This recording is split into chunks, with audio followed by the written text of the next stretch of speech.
उन्हाळ्याचा सीझन चालू झालेलाच आहे, तर अशा वेळी आपल्याला काहीतरी थंड खाण्याची किंवा पिण्याची इच्छा होतच असते, ज्याने आपलं डोकं पण शांत राहील आणि मनसुद्धा खूप शांत राहील. तर आज अशाच आपण 3 रेसिपीज पाहणार आहोत, ज्या की उन्हाळा स्पेशल खूप हेल्दी अशी ड्रिंक्स आहेत आणि खूप सोपीसुद्धा आहेत करायला आणि एकदम टेस्टी लागतात, झटपट होतात. तर चला सुरुवात करूयात. नमस्कार, आपल्या चॅनलमध्ये तुमच्या सर्वांचं स्वागत आहे. तर सगळ्यात प्रथम आपण करणार आहोत कलिंगडाचा ज्यूस. आता कलिंगड तर आपण उन्हाळ्यामध्ये बाजारातून आणतोच. तर मी इथे 1 बाउल कलिंगड अशा छान फोडी करून घेतलेल्या आहेत. तुम्ही पाहू शकता. बिया शक्यतो वर काढून टाकायच्या. त्यानंतर मिक्सर जारमध्ये आपण 1 बाउल कलिंगडाच्या फोडी ॲड केलेल्या आहेत. त्यानंतर त्यामध्ये आपल्याला चवीनुसार थोडंसं मीठ घालायचं आहे आणि आपल्या गरजेप्रमाणे साखर. साखर तुम्ही नसेल तुम्हाला आवडत तर तो अव्हॉइड करू शकता. मी इथे 2 चमचे साखर घातलेली आहे. त्यानंतर आपल्याला पुदिन्याची पानं घालायची आहेत. 8 ते 10 पुदिन्याची पानं घातलेली आहेत. त्यानंतर मी इथे 2 चमचे लिंबाचा रस ॲड केलेला आहे. आणि आपल्याला अर्धा ते 1 कप पाणी घालायचं आहे. आणि आपल्याला आता हे छान ग्राइंड करून घ्यायचं आहे. तर मी अशा पद्धतीने हा ज्यूस करून घेतलेला आहे. तुम्ही पाहू शकता किती छान सुंदर असा ज्यूस झालेला आहे.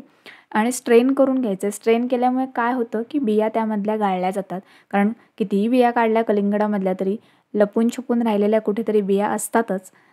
तर इथे मी छान असं ज्यूस गाळून घेतलेला आहे. आता आपण सर्व करूयात. तर सर्व करताना 2-3 आईस क्यूब आपल्याला ग्लासमध्ये घालायचे आहेत. त्यानंतर इथे अर्धा चमचा मी चाट मसाला घातला आहे. कारण टेस्ट खूप छान लागते आणि आता आपल्याला ज्यूस आहे तो त्यामध्ये ओतायचा आहे. तर आपला झटपट क्विक मन आणि डोकं शांत करणारा असा कलिंगडाचा ज्यूस तयार आहे. डेकोरेशनसाठी आपण पुदिन्याची पानं यावर ठेवू शकतो. नक्की ट्राय करा. त्यानंतर आपण बनवतोय बनाना शेक. तर आपण केळ्याचा शेक बनवतोय. त्यासाठी मी इथे 3 ते 4 पिकलेली केळी अशी छान बारीक तुकडे करून घेतले. इथे मी इलायची केळी वापरली आहेत. तुम्ही तुमच्याकडे जी अवेलेबल असतील ती वापरू शकता. त्यानंतर आपल्याला 2 ते 3 आईस क्यूब इथे ॲड करायचे आहेत. त्यानंतर मी 2 चमचे साखर इथे ॲड करते. साखरेचं प्रमाण तुम्ही तुमच्या आवडीप्रमाणे कमी जास्त करू शकता. त्यानंतर मी 1 कप दूध घातलेलं आहे. 1 ते 1.5 कप दूध आपल्याला ॲड करायचं आहे कारण आपण शेक बनवतोय. दुधाचा मुख्य समावेश त्यामध्ये असायलाच हवा.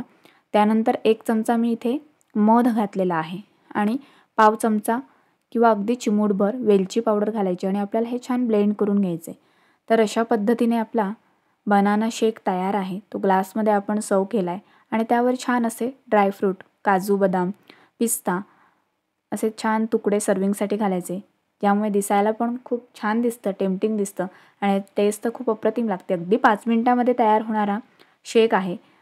भुकेसाठी, छोट्या किंवा मोठ्या भुकेसाठी उत्तम पर्याय आहे आणि उन्हाळ्यामध्ये केळं, दूध प्यायल्याने आपल्याला फायदाच होतो. तर तुम्ही नक्की ट्राय करा.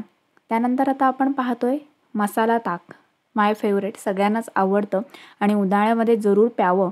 याचे हेल्थ बेनिफिट्स खूप जास्त आहेत. तर मी इथे जवळजवळ अर्धा ते 1 वाटी दही घेतलेलं आहे. शक्यतो घरगुती दही वापरायचं. त्यानंतर आपल्याला 1 चमचा किसलेलं आलं त्यामध्ये ॲड करायचं आहे. इथे मी अर्धी हिरवी मिरची घेतली. तुम्ही तुमच्या आवडीप्रमाणे प्रमाण कमी जास्त करू शकता. त्यानंतर फ्रेश कोथिंबीर आपल्याला त्यामध्ये ॲड करायची आहे आणि 1 चमचा भाजलेल्या जिऱ्याची पूड मी त्यामध्ये घातलेली आहे. त्यानंतर आपल्याला घालायचा आहे अर्धा चमचा चाट मसाला आणि चवीप्रमाणे आपण त्यामध्ये मीठ ॲड करतोय. त्यानंतर मी 2 ते 4 आईस क्यूब त्यामध्ये ॲड करते आणि पाणी घालायचं आहे.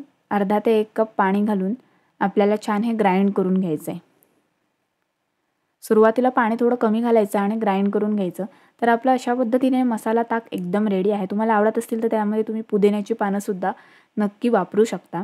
तर हे मसाला ताक तुम्ही नक्की ट्राय करा. शरीराला खूप थंडावा देतं, उष्णतेपासून बचाव करतं आणि खूप अनेक ह्याचे हेल्थ बेनिफिट आहेत. पचनास मदत करतं.